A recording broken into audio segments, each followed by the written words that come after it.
मैं अपनी बात बताने से पहले बीच में एक विषय पहले कह देता हूं कि जो पहले 3 करोड़ लोग हैं राउंड फर्स्ट और राउंड सेकंड के, एक प्रकार से हमारा इन हाउस व्यवस्था है।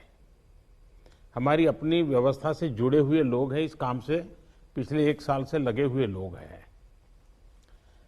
हमें पब्लिक अवेयरनेस वगैरह करते ही रहना पड़ेगा, लेकिन मैक्सिमम जो पब्लिक अवेयरनेस है ये पहला और दूसरा राउंड पूरा होने के बाद जरूरी हो जाएगा, जबकि हम 3 करोड़ पूरा कर लेंगे। दूसरा विषय आएगा, ये मेरा व्यक्तिगत सुझाव है, इसको अन्यथा न ले कोई। पहला फ्रंटलाइन वर्कर्स है, कोरोना वॉरियर्स है, सेकंड फ्रंटलाइन वर्कर्स है। हम जो जनप्रतिनिधि हैं वो इस कैटेगरी में नहीं। We're going to quickly go back to Arun and get a quick perspective as Prime Minister is interacting with the Chief Ministers to take stock of the situation. Arun, if you can hear me, basically it's a stock taking ahead of 16th of January, the date when the world will be looking at India. And I think Arun is going to be with us. Meanwhile, we once again will try and once again go back to the visuals where Prime Minister right now as we speak and giving his remarks post he had a very extensive and comprehensive interaction with the Chief Ministers across the country ahead of the January 16th, which happens to be one of the very, very important, rather historic day. This is the day when we're looking at a massive rollout exercise, when the world is looking at India, one of the largest vaccine rollout exercise under the able leadership of Prime Minister Narendra Modi, which is going to be carried out on 16th of January across the country. And today, a while back, corona की made in India vaccine और दुनिया के सबसे बड़े टीकाकरण अभियान, इस विषय में अभी विस्तार से हमारी चर्चा हुई। प्रेजेंटेशन में भी काफी चीजें डिटेल बताई गई है और हमारे राज्यों के डिस्ट्रिक्ट लेवल के अधिकारियों तक बहुत विस्तार से इसकी चर्चा हुई है। और इस दरमियान कुछ राज्यों से अच्छे सुझाव भी मिले हैं। केंद्र और राज्यों के बीच इस संवाद और सहयोग ने कोरोना से लड़ाई में बहुत बड़ी भूमिका निभाई है। एक प्रकार से फेडरलिज्म का उत्तम उदाहरण इस सारी लड़ाई में हम लोगों ने प्रस्तुत किया है। साथियों, आज हमारे देश के पूर्व प्रधानमंत्री स्वर्गीय लाल बहादुर शास्त्री जी की पुण्यतिथि भी है। मैं उन्हें अपनी भावभीनी श्रद्धांजलि अर्पित करता हूं। 1965 में शास्त्री जी ने एडमिनिस्ट्रेटिव सर्विस की एक कॉन्फ्रेंस में एक महत्वपूर्ण बात कही थी, जिसका जिक्र मैं यहां आपके सामने करना चाहता हूं। उन्होंने कहा था कि the basic idea of governance as I see it is to hold the society together so that it can develop and march towards certain goals. The task of the government is to facilitate this evolution, this process. मुझे संतोष है कि corona के इस संकट काल में हम सभी ने एकजुट होकर काम किया। जो सीख लाल बहादुर शास्त्री जी ने दी थी, उसी पर चलने का हम सब ने प्रयास किया। और इस दरमियान संवेदनशीलता के साथ त्वरित फैसले भी किए गए, जरूरी संसाधन भी जुटाए गए और देश की जनता को निरंतर हम लगातार जागरूक भी करते रहे। और आज इसी का परिणाम है कि भारत में कोरोना का संक्रमण वैसा नहीं है और न ही वैसा फैला है जैसा दुनिया के अन्य देशों में हमने देखा है। जितनी घबराहट और चिंता 7-8 महीने पहले देशवासियों में थी, अब लोग उससे बाहर निकल चुके हैं। ये अच्छी स्थिति है, लेकिन केयरलेस न हो जाए, ये भी हमें चिंता करनी है। देशवासियों में बढ़ते विश्वास का प्रभाव आर्थिक गतिविधियों पर भी सकारात्मक रूप से दिखाई दे रहा है। मैं आपके राज्य प्रशासन की भी दिन रात जुटे रहने के लिए प्रशंसा करता हूं। साथियों, अब हमारा देश कोरोना के खिलाफ लड़ाई में एक निर्णायक चरण में प्रवेश कर रहा है। ये चरण है वैक्सीनेशन का। जैसे यहां जिक्र हुआ, 16 जनवरी से हम दुनिया का सबसे बड़ा टीकाकरण अभियान शुरू कर रहे हैं। ये हम सभी के लिए गौरव की बात है कि जिन 2 वैक्सीन को इमरजेंसी यूज ऑथराइजेशन दिया गया है, वो दोनों ही मेड इन इंडिया है। इतना ही नहीं, 4 और वैक्सीन प्रोग्रेस में है।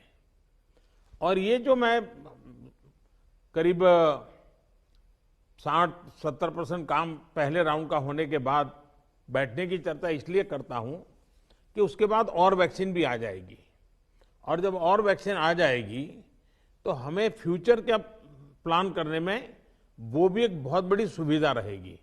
और इसलिए सेकंड पार्ट इसका जो है, जो हम 50 से ऊपर वालों के लिए जाने वाले हैं, तब तक शायद हमारे पास और भी कुछ वैक्सीन आने की संभावनाएं हैं।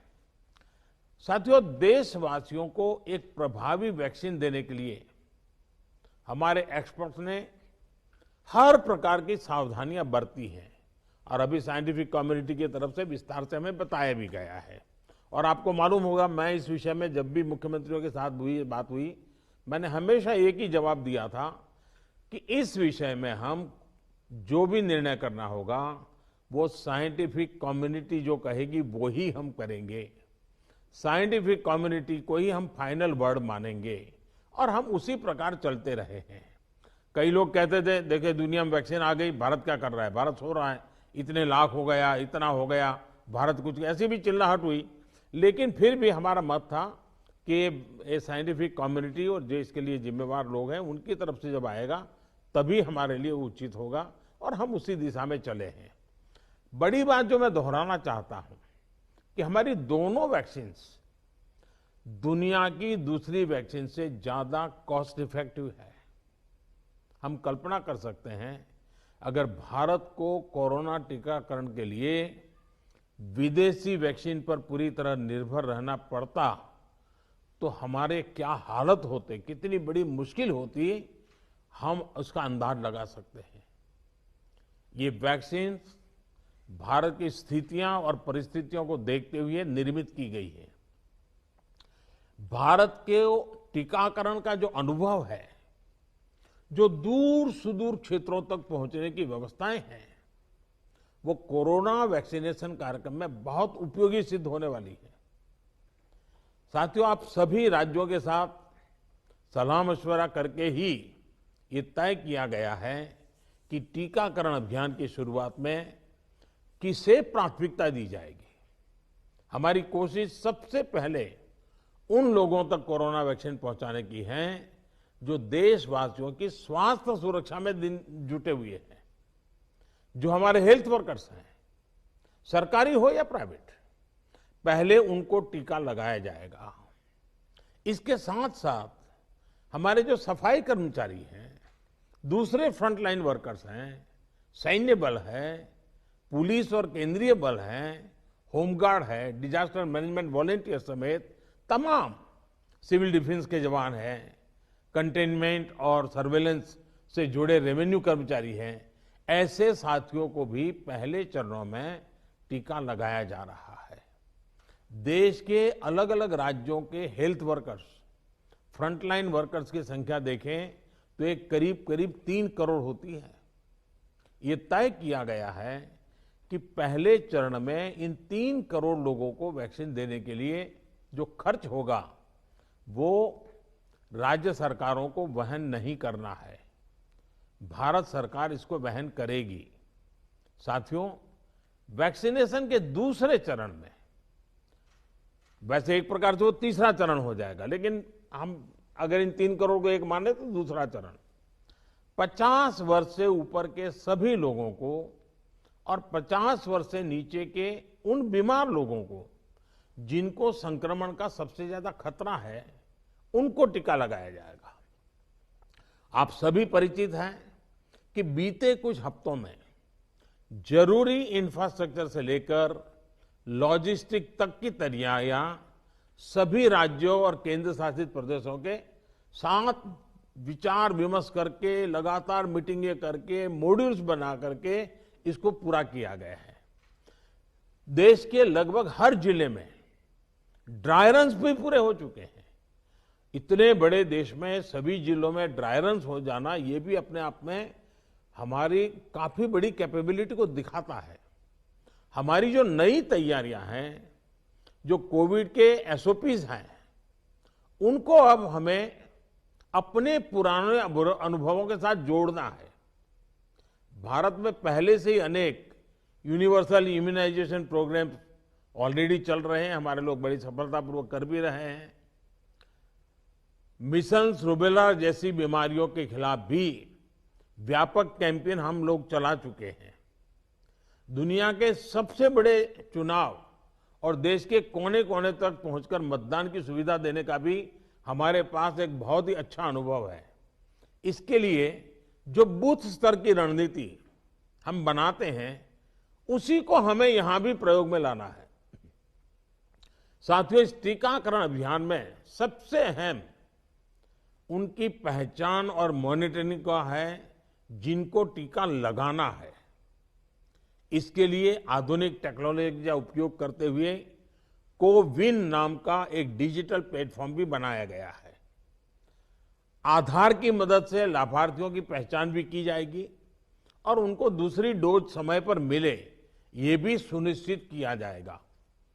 मेरा आप सभी से विशेष आग्रह रहेगा कि टीकाकरण से जुड़ा रियल टाइम डेटा कोविन पर अपलोड हो, ये सुनिश्चित करना है। इससे जरा सी चूक भी इस मिशन को नुकसान पहुंच सकता है। कोविन पहले टीके के बाद एक डिजिटल वैक्सीनेशन सर्टिफिकेट जनरेट करेगा। लाभार्थी को यह सर्टिफिकेट टीका लगाने के बाद डिजिटली तुरंत देना जरूरी है, ताकि उसे सर्टिफिकेट लेने के लिए फिर ना आना पड़े। किसको टीका लग चुका है, ये तो इस सर्टिफिकेट से पता चलेगा ही, साथ ही दूसरी डोज उसको कब लगेगी, इसके रिमाइंडर के रूप में भी ये काम करेगा। दूसरी डोज के बाद फाइनल सर्टिफिकेट दिया जाएगा। साथियों, भारत जो करने वाला है, उसे दुनिया के अनेक देश फिर फॉलो करेंगे। इसलिए हमारी जिम्मेदारी बहुत ज्यादा है। एक और अहम तथ्य है जिसका हमें ध्यान रखना है। दुनिया के 50 देशों में 3-4 सप्ताह से वैक्सीनेशन का काम चल रहा है। करीब करीब 1 महीना हुआ, लेकिन अब भी करीब करीब 2.5 करोड़ लोग ही वैक्सीन हो पाई है पूरी दुनिया में। उनकी अपनी तैयारियां हैं, उनका अपना अनुभव है, उनका सामर्थ्य है, वो अपने तरीके से कर रहे हैं।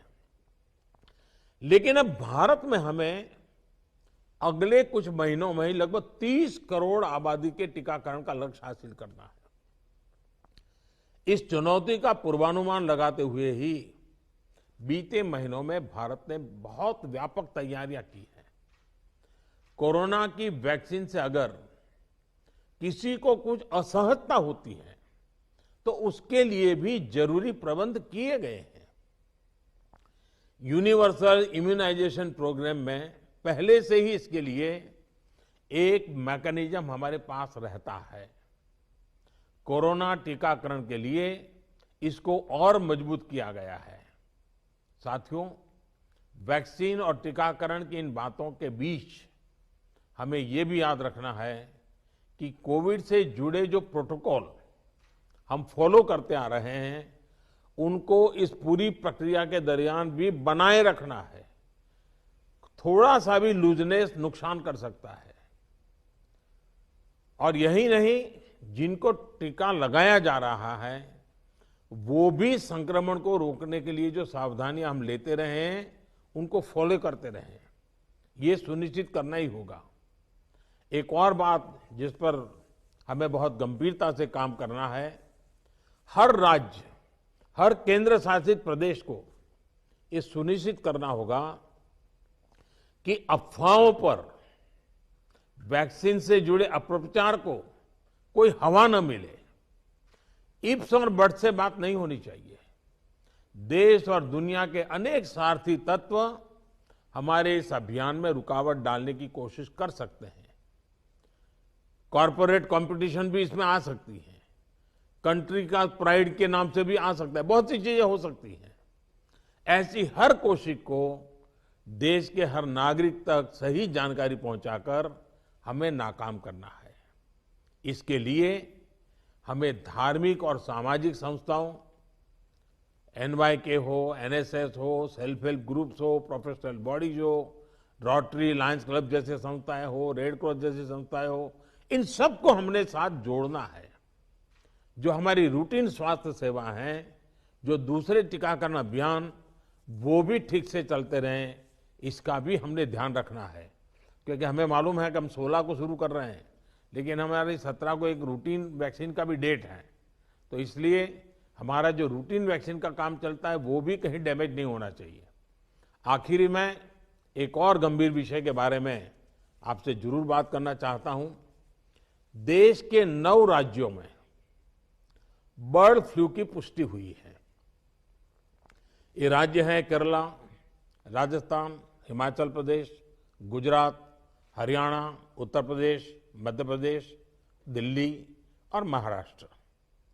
बर्ड फ्लू से निपटने के लिए पशुपालन मंत्रालय द्वारा कार्य योजना बनाई गई है, जिसका तत्परता से पालन आवश्यक है।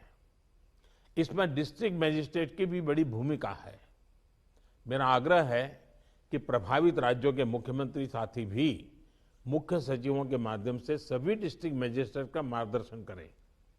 जिन राज्यों में अभी बर्ड फ्लू नहीं पहुंचा है, वहां की राज्य सरकारों को भी पूरी तरह सतर्क रहना होगा। हमें सभी राज्यों, स्थानीय प्रशासन को वाटर बॉडीज के आसपास, पक्षी बाजारों में, जू में, पोल्ट्री फार्म इत्यादि पर निरंतर निगरानी रखनी है, ताकि पक्षियों के बीमार होने की जानकारी प्राथमिकता पर मिले। बर्ड फ्लू की जांच के लिए जो लेबोरेटरीज हैं, वहां समय पर सैंपल भेजने सही स्थिति का जल्दी पता लगेगा और स्थानीय प्रशासन भी उतनी ही तेजी से कार्रवाई कर पाएगा। वन विभाग हो, स्वास्थ्य विभाग, पशुपालन विभाग के बीच जितना अधिक कोऑर्डिनेशन होगा, उतनी ही तेजी से हम बर्ड फ्लू के नियंत्रण में सफल होंगे। बर्ड फ्लू को लेकर लोगों में अफवाहें न फैलें, इसे भी हमें देखना होगा। मुझे पूरा विश्वास है कि हमारे एकजुट प्रयास हर चुनौती से देश को बाहर निकालेगा। मैं फिर एक बार आप सबका बहुत आभारी हूं और 60% काम होने के बाद हम दोबारा एक बार बैठ करके रिव्यू करेंगे। उस समय जरा विस्तार से भी बात करेंगे और तब तक कुछ नई वैक्सीन आ जाए तो उसको भी हम संज्ञान में लेकर के आगे की अपनी रणनीति बनाएंगे। बहुत बहुत धन्यवाद आप सबका।